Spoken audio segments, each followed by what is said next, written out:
Tell me what you eat, I will tell you who you are. Actually நம்ம என்ன சாப்பிட்றோமோ அதுவாக தான் நம்மளை ப்ரொஜெக்ட் பண்ணுறோம், நம்மளை க்ரியேட் பண்ணுறோம். ஓகேவா? ஸோ ஹெல்த்தியாக சாப்பிட்லாம். ஓகே, இன்றைக்கி வீடியோ வந்து நம்ம வியூவர் ஒருத்தவங்க கமெண்ட்டில் கேட்டிருந்தாங்க எப்படி வெயிட் மெயின்டைன் பண்ணுறதுன்னு சொல்லிட்டு. ஸோ அதை பற்றி தான் பார்க்க போகிறோம்.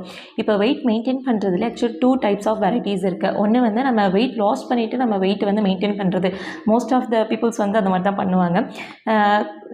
இன்னொரு கேட்டகரி என்னதுன்னா வெயிட் கெயின் பண்ணிவிட்டு அதை வெயிட் வந்து மெயின்டைன் பண்ணுறது. ஓகே, ஸோ இன்றைக்கி சில டிப்ஸ் வந்து காமனாக 2 பேத்துக்கும் சொல்கிறேன். ஓகே, ஃபஸ்ட்டு வந்து ஒரு ப்ராப்பரான ஸ்லீப் இருக்கணும். Okay, adequate sleep 7 to 8 hours வந்து நல்ல ஒரு டீப் ஸ்லீப் இருக்கணும். செகண்ட் வந்து ஹைட்ரேட்டடாக இருக்கணும். இப்போ டேக்கு நமக்கு தேவையான வாட்டர் இன்டேக் எடுத்து நம்ம நல்லா ஹைட்ரேட்டடாக இருக்கணும். ஓகே, தேர்டு வந்து நம்ம பிளேட்டிங்கில் வந்து ஒரு 20 to 25% வந்து கார்ப்ஸ் எடுத்துக்கலாம்.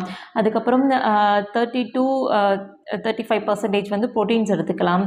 ரிமைனிங் இருக்க ஒரு 45 to 50% வந்து vegetables, green leafy vegetables, fruits and nuts, seeds இதெல்லாமே பேலன்ஸ்டாக எடுத்துக்கலாம். ஓகேவா? ஸோ இந்த மாதிரி மெயின்டைன் பண்ணிங்கன்னா கொஞ்சம் ஈஸியாக இருக்கும் நீங்களும் வெயிட் மெயின்டைன் பண்ணுறதுக்கு. நெக்ஸ்ட்டு வந்து நம்ம இப்போது வெயிட் லாஸில் இருக்கும்போதும் சரி, இல்லை வெயிட் கெயினில் இருக்கும்போதும் சரி, கண்டிப்பாக ஒர்க் அவுட்ஸில் இருப்போம். ஓகேவா? எனி டைப் ஆஃப் ஃபிசிக்கல் ஆக்டிவிட்டியில் இருப்போம்.